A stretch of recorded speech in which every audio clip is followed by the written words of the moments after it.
I wanted so badly for healing to be an instant process. One single prayer on a single night with a solid fix.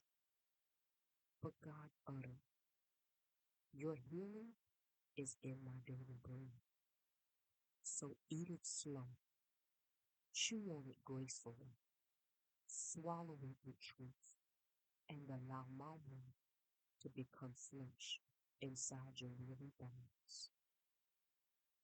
But instead, I turned my focus to other voice that whispered, my name is depression, and I swoop in with spirit of lies, deceit, and doubt. He said to me, you are alone, and no one cares. He wasn't by himself. He had brought someone along, and her name was Anxiety.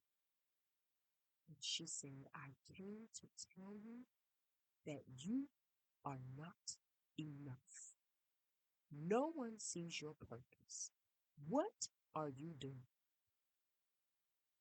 At that moment, the battle of war was raging inside me. Yet heaven still sang, and the angels still praised. That was because God saw me, not for what I was, but for what obedience would mold me to be. Yes, be still in a small, still voice. The Holy Spirit spoke. You are already tested proof. In your mother's womb, I knew you. You are enough for me, and I will use you, the mother. I deem you worthy to serve. Lessons was to be learned.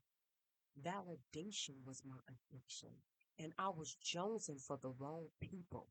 The satisfaction of my appetite was always in Christ. Once upon a time, I was so badly in need to heal instantly. But now I know that I can eat slow and that I can walk in grace and that I can live in truth and allow God's word to become my daily bread. In Galatians 1 and 10, the chains broke. I no longer needed man's applause. While God already calls me, He calls me chosen. So now I can breathe when the triggers come.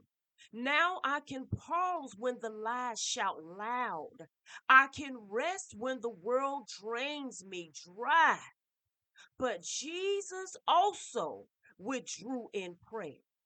He told me it was okay to be silent, as that was holy. It is okay to set boundaries, for I'm to guard my heart. That is biblical. I am not broken beyond repair.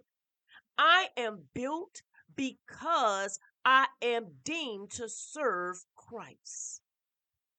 So at this moment, I now know that this is not the end. This is a reset.